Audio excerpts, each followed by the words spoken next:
Welcome back to Reddit Tales by Uncle Sammy. I see you, I appreciate you, and I'm thankful you subscribed and keep showing up. This space is built on your insights. Leave your thoughts and lessons below. Now, cue the tension, cue the truth, let's get into it. The cruelest thing Simone Langston ever did was slide divorce papers across our kitchen island like she was doing me a favor, smiling while she called my life mediocre, telling me she found someone more ambitious, walking out to be picked up by him, and then having him text me afterward demanding her grandmother's ring back as if I was just an errand to clean up. Here's how it happened. The divorce packet sat on the kitchen island like a dare. Simone Langston slid it toward me, nails freshly done, tapping the edge 3 times, a habit she used whenever she wanted control, without raising her voice. "I'm doing this for both of us," she said, smiling with rehearsed gentleness. "Mostly for you. You'll thank me." I held my mug and watched the coffee lose steam. 5 years married, 5 years of routines and compromises, and her signature was already on every page, confident final, while my line stayed empty, waiting for surrender or sense in the quiet between breaths. Simone leaned back like she had already moved out in her mind. "You're holding me back," she said, eyes sweeping our 2-bedroom rental above the bakery in Cleveland's Tremont neighborhood. The air carried warm yeast and street salt. Outside, an RTA bus sided at the stop, and sleet clicked against the glass. She used stagnant like it meant mildew, not a life. I want to say comfort was not shame, that stability could be love, but my old habits surfaced, swallowing disagreement, so she could keep believing her story without resistance. Her phone lay face down, vibrating like a verdict. If you've ever watched someone rewrite your life like you were the problem, stay with me, because the way she tried to set me free turned into the best thing that ever happened to me, and she did not see it coming. "I met someone," Simone added, like she was mentioning groceries. "Miles Harrow, regional manager at a software startup." She said his name slowly, tasting the syllables. "I worked as a systems analyst for a health insurer downtown. Solid salary, good benefits, predictable hours." Simone had started treating predictable like an insult. She traced the rim of her glass and looked up. "Miles is ambitious. He's going places." The message landed without shouting. My steadiness was no longer flattering. It was evidence in her mind that I would never outrun her appetite. I stared at the calendar, realizing she planned this. She stood and paced, heels quiet on the laminate. "This place is suffocating," she said, gesturing at our mismatched chairs and the coat rack I repaired twice. "Miles is a loft near the river, floor-to-ceiling windows, rooftop access." She said rooftop like a promise. My voice came out smaller than I expected. "We built this together." Her smile softened, almost kind. "You should want more for yourself, too. I'm setting you free." The cruelty arrived wrapped as help, and I hated how I almost thanked her for it. The radiator clanked, and I counted each knock to stay calm today. Simone smoothed her blazer and checked her screen. "He's picking me up in 20 minutes, she said. "I've already moved most of my things. The rest you can donate." I stared at her like she had switched languages. "Just like that?" I asked. "Just like that," she replied, shrugging, as though finality was practical. At the door, she turned back with bright certainty. "The lease is in both our names through next month. After that, it's your problem. You're good at maintaining the status quo." Her words left a thin cut I cannot see, only feel in my throat. The door closed with a soft click, and the apartment felt too large for one person's breathing. I listened to the radiator ticking, the bakery downstairs waking up, trays clattering under fluorescent light. My phone buzzed. A text from an unknown number read, "This is Miles. Simone says you need to return her grandmother's ring. It's valuable, and she deserves it for sentimental reasons. Leave it with the building manager." I pictured Simone on our second date, holding that ring like a vow and swearing it mattered more than money. My laugh came out dry. I put my phone down. I did not chase her, and I did not answer Miles. The first week ran on autopilot. Work, microwave dinners, and television that blurred into static. I avoided the bedroom because the half-empty closet made the air feel sharp. When anxiety rose, I walked loops through Lincoln Park until my lungs burned, then returned to silence. I reread Simone's last lines, not because I misunderstood them, but because I needed to believe I was mishearing contempt inside her politeness. I learned that quiet can be a cage when you treat it like peace. Even the hallway light felt judgmental. On the 9th day, my older brother, Terrence Mercer, showed up unannounced with pizza and 2 six-packs, as if he could bribe grief into leaving. Terrence always entered a room like he owned oxygen. He looked at me and said, "You look like somebody cut the power." He pushed past me and scanned the shelves. "She cleaned you out." I nodded. She said it didn't fit her new life. Terrence cracked a window, letting cold air bite. "Sit," he ordered. I sat, because for once direction felt like relief inside my chest. He set the boxes down with military care. Over slices and beer, Terrence named the problem without sugar. "I saw her posts," he said. "Rooftops, expensive menus, the whole performance." I admitted I had not looked. Not blocking her felt like leaving a door unlocked, but I could not yet define safety. Terrence leaned forward, elbows on my table. "Here's the hard truth. She did you a favor, even if she meant it as an insult." The sentence stung, because Simone had said it with a smile that demanded gratitude.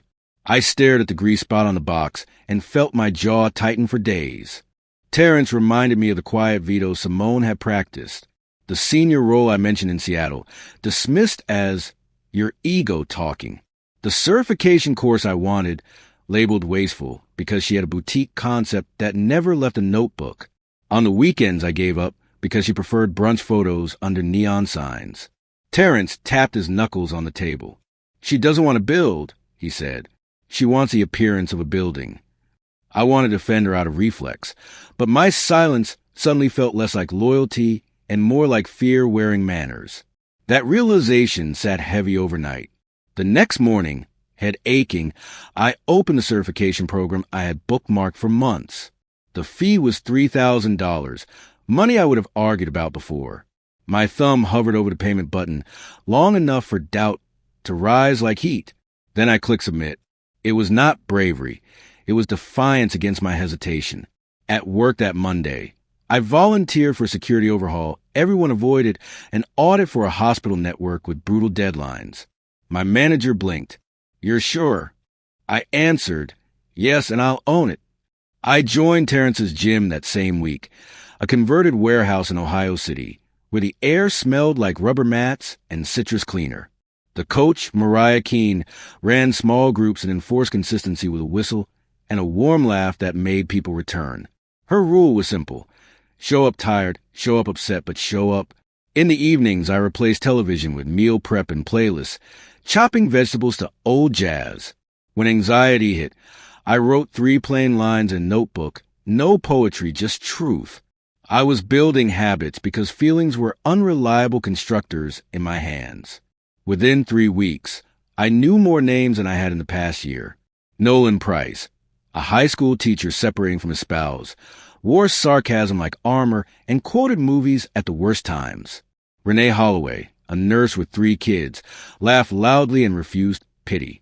Devontae Briggs, a freelance designer, pulled me into Thursday trivia at a corner pub off Lorraine Avenue. I began saying yes. Yes to walks at Edgewater. Yes to Renee's book club above a neighborhood bookstore. Yes to small plans that made the week feel wider. Each yes loosened the knot under my ribs. The certification course stretched my brain in ways I had forgotten were possible. I studied at coffee shops to avoid the apartment's echo, choosing one near the West Side Market, where windows fogged and strangers argued about sports. I took notes with obsessive care, drawing diagrams, rewriting them, finding comfort in logic. Some nights I woke at 2:26 a.m. and reached for a phone that offered nothing. On those nights, I listened to buildings settle, then reminded myself I was learning to sit with discomfort instead of bargaining for escape. For months in, a recruiter emailed about a senior systems role with remote flexibility and a salary jump that made me reread the number twice. I did not celebrate. I checked details like good news required permission. I scheduled a call and walked home through slush, passing the bakery as it closed. Warm bread drifted into the street, and I realized I was hungry in a normal way. not in a hollow way grief makes everything taste like air. For the first time since Simone left, my body believed tomorrow meant more than recovery. News about Simone arrived indirectly, the way weather does, through other people. Renee mentioned it during a post-workout smoothie run. She asked if my ex was still with Miles, then showed me an article. The startup was collapsing after funding pullout, layoffs stacking week by week. My cousin works there, she said. Leadership is panicking. I read the headline and felt something complicated. Not joy, not sorrow, just a tight awareness that choices do not float forever. Consequences move slowly at first, then suddenly, like ice shifting underweight until the surface finally gives.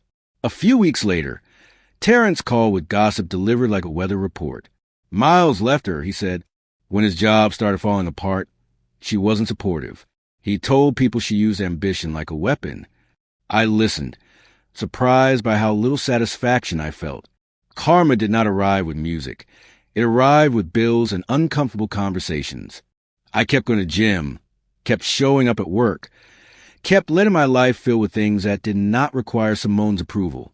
I noticed my shoulders sat lower, as if I had been bracing for years. My shoulders sat lower, if unclenched at last. The building manager from our old place called on a rainy afternoon. Your ex-wife is here, she said, sounding tired. She's trying to get into the old unit. I told her you moved out. I stared at the gray sky outside my office window. We've been divorced 9 months, I said. The lease ended 8 months ago. The manager sighed. I told her. She's insisting she has rights. I thanked her and ended the call. That night a text arrived from a new number. We need to talk. My stomach tightened. My voice stayed steady. I did not respond. The next evening another message came. I made a mistake. Coffee. I blocked it. Then an email arrived from an unfamiliar address. Long and frantic. Signed with her full name like a stamp. She wrote about losing the loft, quitting her job to focus on a relationship, maxing credit cards to maintain appearances, and needing a place to stay temporarily. She wrote that I was the only person she could count on, as if history were a contract. I read it once, then archived it. Silence was not revenge. It was a fence I built alone. Simone tried another angle through Terrence, somehow getting his number. Terrence relayed the call with disbelief. She said marriage means something, he told me. I remembered how Simone used that line when she wanted leverage, not when she wanted responsibility. Terrence added, I told her you were engaged. Not true, but I needed her to stop circling you. I should have laughed, but my chest felt tired. I thanked him anyway. I understood what he built. A fence made from a lie because the truth still felt too easy to trespass. I promised myself I would not need that again. 2 weeks later, Simone appeared at my gym during a crowded evening session. I was mid-set when I saw her at the entrance, scanning faces like she was searching for the safest landing spot. She looked thinner, the confident polish replaced with fatigue and rush makeup. Her outfit was ordinary, but her posture still tried to project certainty. Nolan caught my expression and asked quietly if it was her. Before I answered, Simone spotted me, and her face brightened with relief that tried to pass as confidence. I racked the weight and walked toward her, choosing calm on purpose first. You look incredible, Simone said, like a compliment could erase context. I did not return it. I asked why she was there, keeping my voice low. Her fingers worried the strap of her bag, twisting it with each breath. She said she had been trying to reach me. I told her I knew. Her eyes flashed, and she asked why I ignored her. I remembered the nail tapping, the controlled smiles. Now her hands shook. I said we were divorced, no kids, no shared property, nothing requiring a meeting. The words sounded clear, and I held them like a railing. Her tears came fast. She said Miles failed her, that the shiny life was hollow. I told her I was sorry it hurt, keeping distance. She accused me of acting like she never mattered, listing my job, my apartment, my body. A softer part of me felt the old urge to soothe, but I recognized a hook inside the complaint. I did not reach for her. I let the gym music thump behind us while I held my face neutral. Watching her realize my silence would not fold felt strangely quiet. I chose boundaries over nostalgia, even when it stung. I reminded her of what she said in our kitchen. You told me I'd thank you. I said, steady, for setting me free. She swallowed and started to apologize, but I raised a hand, gentle and final. I told her she'd been right about one thing. I was coasting, and I did not notice until she left. Confusion crossed her face, then hope. She whispered that we could start over, do it right. I said no, clearly without heat.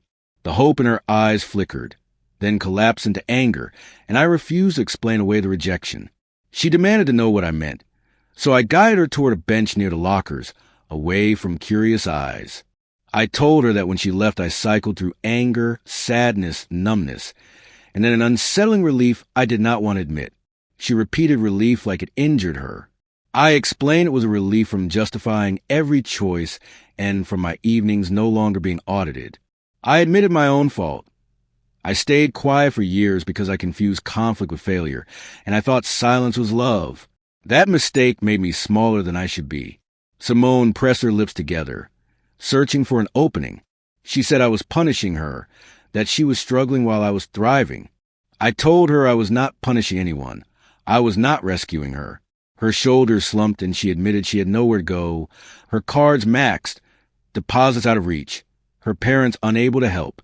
The old reflex to fix tugged at me, but I remembered what survival looked like after our settlement. Roommates, cheap meals, overtime for rent. I asked myself, quietly, if help would mend or restart cycles. I pulled out my phone and typed, "Finger steady." I showed her a number for a community agency that helps with emergency housing, job leads, and financial counseling, the same place that helped Nolan after his separation. Simone stared at the screen like it offended her.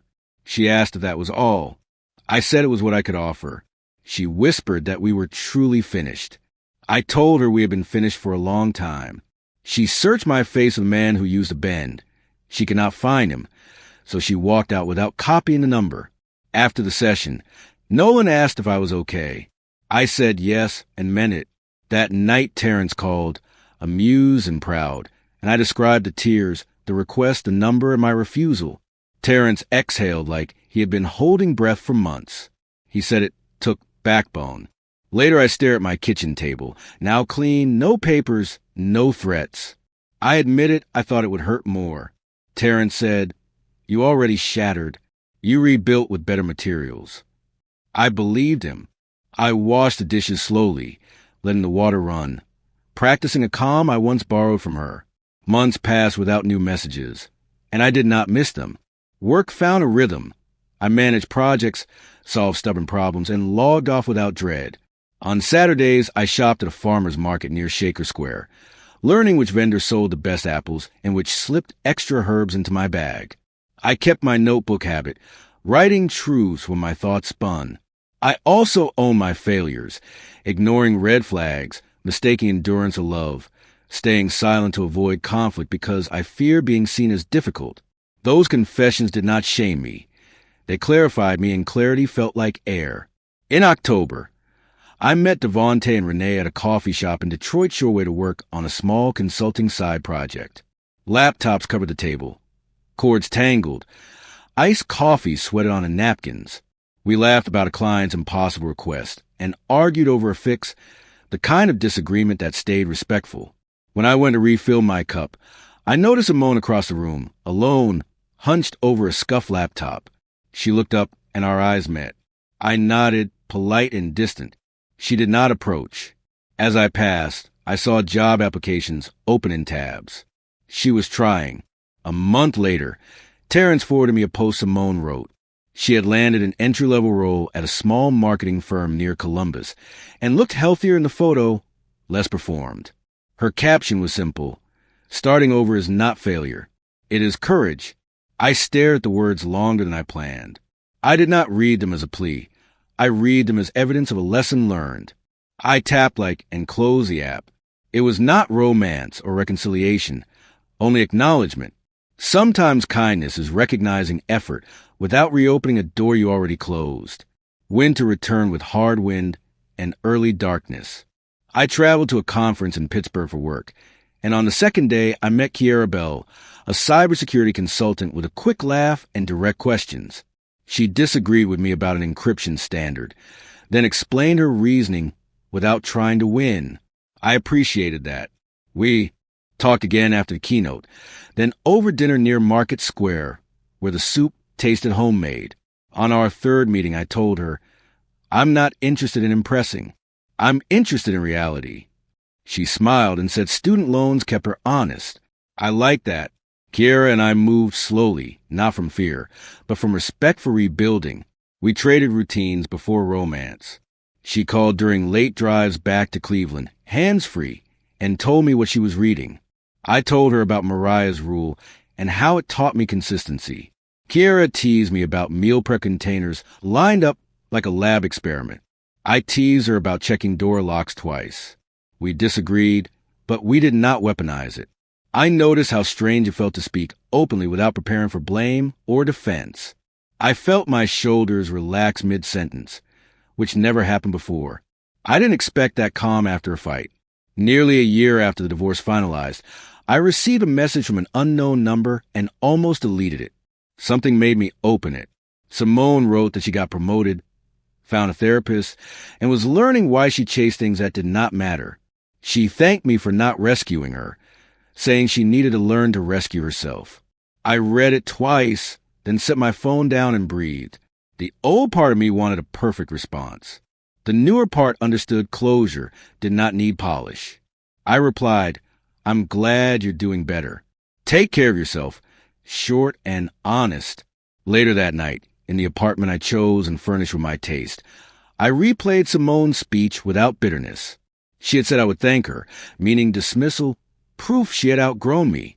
I learned freedom was not escape from a person. It was choosing without fear. I chose growth over comfort, truth over silence, community over isolation. I chose people who challenged me without belittling me. I forgave myself for staying too long. Forgiveness did not excuse her cruelty. It stopped her words from renting space in my head. I slept with the window cracked, hearing the city breathe. In the weeks that followed, my definition of success shifted. It was not rooftop access or curated dinners. It was waking early, making oatmeal, and taking 10 quiet minutes to plan my day. It was paying bills without panic, calling Terrence just a laugh, and showing up for Nolan's mediation hearing without being asked. It was saying no without apology. I thought about the ring miles demanded and realized I never checked whether Simone reclaimed it. That question no longer controlled me. Some days I felt gratitude without a target, which surprised me. I learned attention is a currency worth guarding. Kiera came over one Sunday with takeout from a spot on the east side and a stack of board games she insisted were good for character. I lost 3 rounds and accused her of unfair strategy. She laughed and admitted she liked winning because it proved nothing had to be dramatic to be satisfying. Later, while we cleaned up, I told her a truth I hid for years. I stayed quiet in my marriage because I confused conflict with failure. Kiera listened without flinching. Quiet isn't always peace, she said. Sometimes it's fear in a suit. I nodded, grateful, quiet. Spring came slowly. Then all at once, potholes filled, jackets unzipped, sunlight lingering past dinner. I kept my gym schedule and started volunteering once a month at a neighborhood tech workshop Devontae helped run, teaching basics to adults changing careers. Watching people struggle, then finally get it, reminded me how courage looks in ordinary clothes. I stopped thinking of Simone as the villain and myself as the hero. We were 2 imperfect people with clashing definitions of value, and I ignored warning signs because I wanted peace. That admission made my future choices sharper. I kept the lesson, not the bitterness.